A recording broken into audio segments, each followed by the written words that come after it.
Hello, this is Eusebio Martinez, Assistant Principal of Instruction over at Shalom Peaks Middle School, and I'm going to show you StudySync, our English Language Arts, English Language Development curriculum that is being used at Shalom Peaks Middle School. So, a way to access this program is to go on your Google browser and look for our district website, which is kcusd.org. That will bring you to our district website, and on the home page, you will see this area here with both the Wonders and the StudySync logos. If you click on either one of these, you'll be brought into this next page. Now, Wonders is what's being used in our elementary schools, all the way from TK to 5th grade. And middle school, they change over to StudySync. All of these programs, both of these programs, are English Language Arts, English Language Development programs. If you click on, for example, one of the elementary schools, you're going to be brought to one of these pages here, as was directed to you by Dr. Eidman in another video. However, for the purposes of Shalom Peaks Middle School and StudySync, you will be brought to this page. Now, on this page, you will see that the information, the username and the password is already on there. I have that preset for the purposes of this video. Your child has this access information for their own account. If you need that, you can ask the school and we will be able to provide it for you so that you can log on. But every student has their own code and they know it. So once you have that information, you want to log in. When you log in, you'll have this page here, which is basically allowing teachers to access a lot of the material, to add it to the student to be able to assign them later. What you want to do is click on this large StudySync logo. This will then bring you to this next page, and you will click on this smaller StudySync logo. Now you're on the home page for StudySync. What you're going to see is several things. The first thing is you'll see a greeting to the student's name, telling them what exactly is due, and these are the assignments that are due. Nothing can be clicked here at this time, okay? But I want to point your direction to this top bar right here. First thing is the student's name and profile. This, if you click on profile, you're going to see this. You'll see their name, you'll see a nickname they may have given themselves. But this is one of the really interesting pieces about StudySync. There's an app that you can put onto your Chrome browser, which allows you to look at StudySync offline. This is a very important piece so that if you ever lose internet in the middle of the evening or on the weekends and the student is trying to do some work, they don't have to worry about having lost the work or not being able to do their work, because the app allows you to work offline. Once the internet comes back on, all that information goes onto their StudySync account and everything gets updated.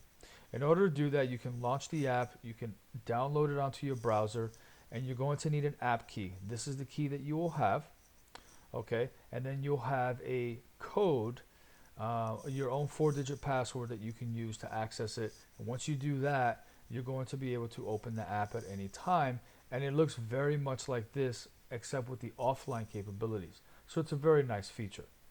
Let's look at what's due. In this case, the student has all these different assignments that are due. Each of these logos corresponds to a different type of assignment. You'll see when the assignment was due. In this case, it's past due because it's after this date. And you can scroll down and you can click on any one of these and see exactly what the assignment is. Okay? I'll give you an example of a blast really quick. Students will read this area right here and they can answer questions. The nice part about StudySync is that it allows students to collaborate with each other. So what I mean is that when a student answers the question here, they have 140 characters, which is very similar to a tweet that you would find online. Once they enter this answer, all the other students in the class can comment on that answer and collaborate and help that student understand whether they did a good job or not. So it really is a way for students to basically assess each other, help each other out in the middle of an assignment. It's a very cool feature. As with most StudySync features, annotation means that the student can write, can highlight any pieces of the text, and they can then make comments. So if there's something important they may want to comment on, they can use the annotation feature to do that. All right. So we'll go back to the assignment page. These are all the things that are due. Well, now what if you want to see what your child has already done? That's where the binder comes in. So when you click on binder, you'll be able to see all the different assignments that your child has already done, and it goes in reverse chronological order. So for example, the first read of the notice was completed on February 15th. This is done. The student has already done this. That's the difference between the binder and the assignments, okay? And as you scroll down, you can see the complete dates, who assigned the work. This logo will tell you exactly what type of assignment it was, okay? And you can go from there. So that's a nice way to differentiate between what is still due and what has already been done. Now, the library. This is a really, really cool element of StudySync, is that students have access to thousands of texts, and it can just be for their leisure reading. They can do extra reading as part of research.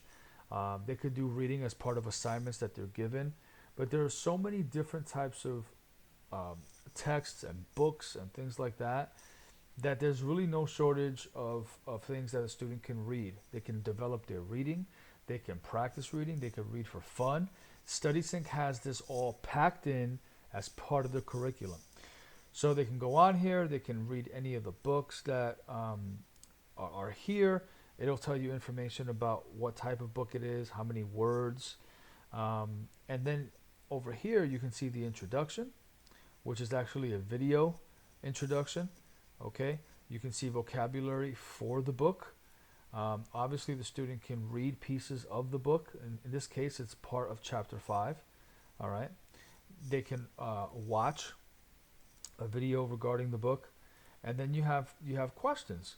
So here you have a think question 1, and the student will then start to answer this question. All right.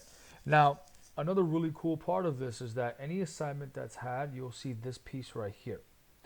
This is the standard that is being taught to the student. So if you ever want to know what kind of standards your students are seeing, or what they need to learn, that right there is in the StudySync curriculum, built in for every assignment that's done. All right. And if you ever want to go to the front page, you click on the StudySync logo and you're right back here. So that's a very brief overview of what your child sees when they log into StudySync. This can be done at school. It can be done at home. And because of the app, you can actually do it offline as well. There's a phone app that's also available that is being worked on, so that students can be able to access those things on a phone or a tablet. More information about that coming soon. As always, more information, if you want to call the school, you can. But StudySync is the English Language Arts, English Language Development curriculum at Shalom Peaks Middle School. Thank you for your time, and you can always call the school with any questions or concerns. Thank you.